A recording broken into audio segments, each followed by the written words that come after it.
Hello, my name is Robert McMurray, and I'm proposing an idea that would not only help the low income community, but can be an alternative to jail or community service. This is going to be two parts. The first part will be a low income garage where most of the workers will be people who need to do community service work and or agree to work at the garage instead of going to jail. And the second part is the using police impound cars, working with the towing companies. Well, they get tax deductions for giving up cars that is in good or almost good condition to the program I'm proposing, which I am sending this video out to government leaders, especially local government, and I think this will help the community on multiple levels. So starting with the garage, have these repair shops open.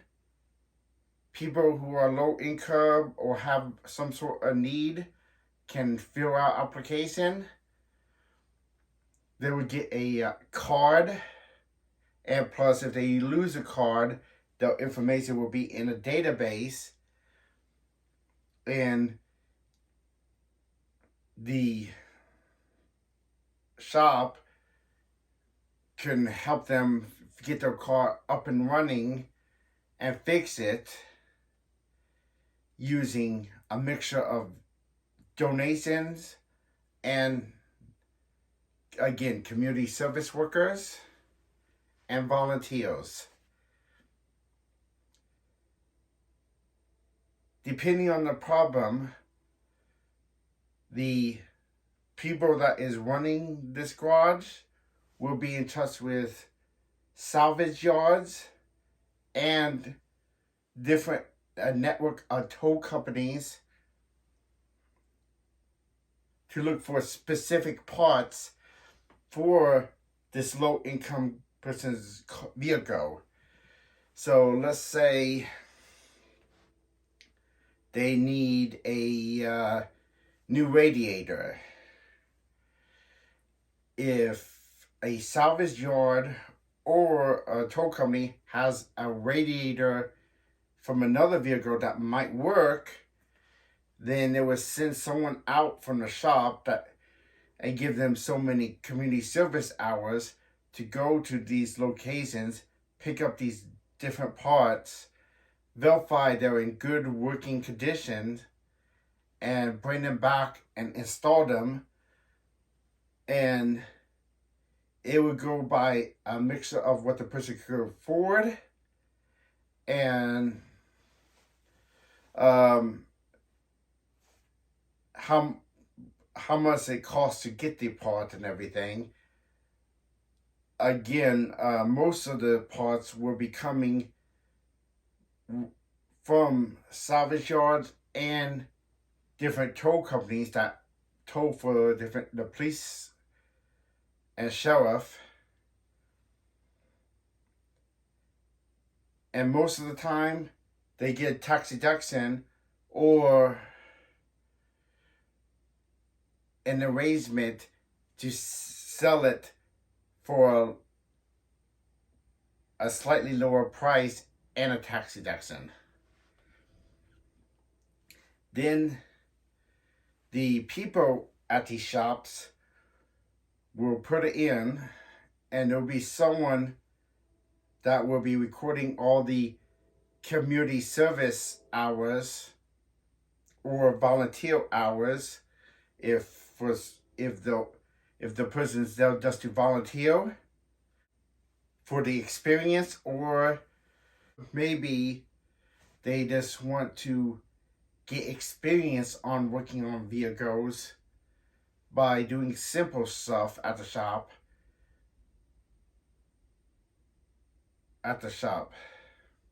And the people that is there doing like community service or volunteer, once the community service hours are up or almost up, maybe using a network of tow companies and different shops in the county can help these community service workers find paying jobs at one of those locations that might be hiring,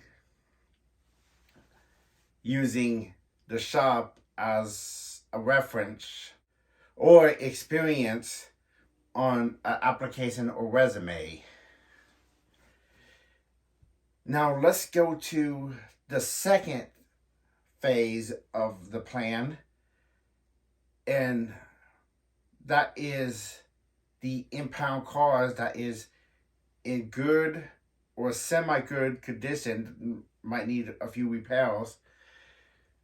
When someone in need, whether it's low income or needs a way to get to and from like the doctor's appointments, needs a vehicle, they could fill out an application, put down what type of vehicle they want or believe that they need, like a car, van, or whatever, and as the application is processing with proof of either need or low income, they will be contacted once they are either A, approved, or B, not approved, and the reason why for not being approved, or they'll be contacted when they have a vehicle in stock, whether it's matching or not matching, and if it's for something because they have a relative that they take to and from like doctor's appointment or the hospital that's in a wheelchair, then the program will try to make, let's say, a van more wheelchair accessible, so that way that person can be loaded into the vehicle and out of the vehicle easily, and strapped with the straps and everything. And of course, there'll be some rules to hopefully prevent people from taking advantage of the program. One, even though they're not making payments on the vehicle, for the first 2 to 3 years is not in that person's name, is in wherever the program is name. So that way they can't turn around and sell it. And if the vehicle is ever involved in a crime, it can be taken away, of course, depending on the crime. So let's say a low-income single parent gets approved, gets a vehicle, and then the 17-year-old kids bought a vehicle to, let's say, go to a movie theater or something. They get pulled over, they have a joint or something similar in the vehicle. Yeah, they can make arrangements for the parent to come and get the vehicle from the side of the road.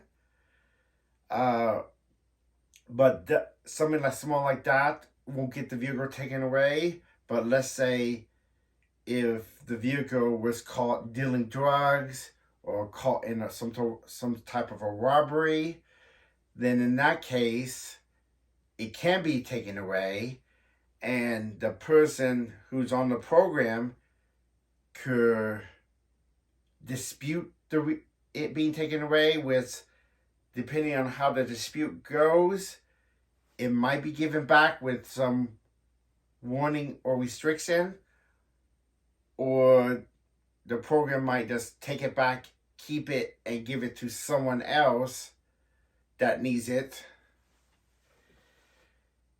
But like I said, it's going to be a case-by-case basis. And because this day and age, especially if you are nowhere near a big city, you need a vehicle. And And I think other factors when people are filling out an application, one per household, so like one low income family per household, except for, like, let's say it's a transitional home, or well, it has multiple people living there, or a homeless shelter for a person that's trying to get back on their feet. Those are the only reasons why the same address might have more than one vehicle, to help these people who had a hard time getting back and help them get back on their feet. And I think this will be a great program because for multiple people, and it will give people who is incarcerated, people with a criminal record or skills, to get a job and not go back to jail or prison. I'm hoping the right people see this video and consider starting a program like this or similar to this. And thank you for watching. And if you enjoyed this one, please watch my other videos. Until next time, I'm Robert McMurray.